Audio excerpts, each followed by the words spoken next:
ایک مرتبہ رسالت مآب صلواتُ اللہ علیہ وآلہ وسلم ایک نشست میں تشریف فرما تھے کہ آپ نے اپنے اصحاب سے سوال کیا کہ تم میں سے کون ہے جو سارا سال روزہ رکھتا ہے، اور وہ کون ہے جو رات بھر عبادت میں گزارتا ہے، اور وہ کون ہے جو روز ایک مرتبہ ختم قرآن کرتا ہو؟ جناب سلمان فارسی کھڑے ہوئے اور فرماتے ہیں، یا رسول اللہ، میں ہوں۔ میں سارا سال روزے سے ہوتا ہوں، رات بھر عبادت کرتا ہوں اور روز ایک مرتبہ ختم قرآن کرتا ہوں۔ اب تمام تر لوگوں نے سنا اور پریشان ہو کے کہنے لگے، اے سلمان، ہم نے آپ کو دن میں کئی مرتبہ کھاتے پیتے دیکھا ہے، کئی مرتبہ سوتے بھی دیکھا ہے، اور یہ کیسے اور کیوں کر ممکن ہے کہ انسان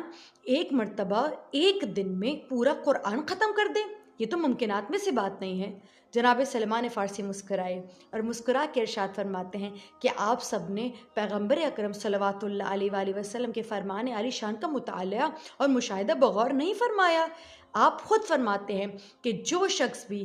تمام تر مہینوں میں سے ہر مہینے کی نصف 3 روزے یا شروع کے 3 روزے یا آخر کے 3 روزے رکھے تو گویا اس نے پورے مہینے کے روزے رکھے ہیں، اور میں سارا سال ہر مہینے کے یا تو 3 نصف کے روزے یا آغاز کے روزے یا انجام اور آخر کے روزے رکھ لیا کرتا ہوں۔ اور کیا آپ نے نہیں سنا، رسالت مآب صلوات اللہ علیہ وآلہ وسلم ارشاد فرماتے ہیں کہ جس شخص نے بھی سورہ اخلاص یعنی قل هو اللہ احد کی ایک مرتبہ تلاوت کی تو گویا اس نے قرآن کا 3/3 مکمل کر لیا، اور جس نے 2 مرتبہ تلاوت کی تو گویا اس نے قرآن کا نصف ختم کر لیا، اور جو 3 مرتبہ سورہ اخلاص قل هو اللہ احد کی تلاوت کر لے تو گویا اس نے مکمل قرآن کو ختم کرنے کا ثواب حاصل کر لیا۔ اور آپ ہی ارشاد فرماتے ہیں کہ جو شخص باوضو ہو کر مجھ پر اور میری آل پر صلوات پڑھ کر سو جائے تو اللہ سبحانہ وتعالی رات بھر اس کو عابدوں میں شمار کرتا ہے، اور فرشتے اس کے برابر میں بیٹھ کر اس کی سانس کی مقدار کے برابر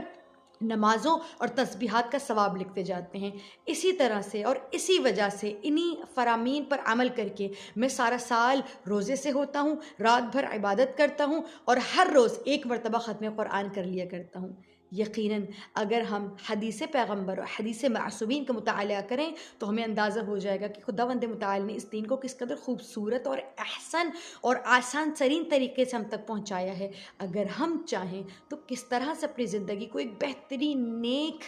اور عابد اور بہترین بندے خدا کی صورت میں گزار سکتے ہیں انشاءاللہ۔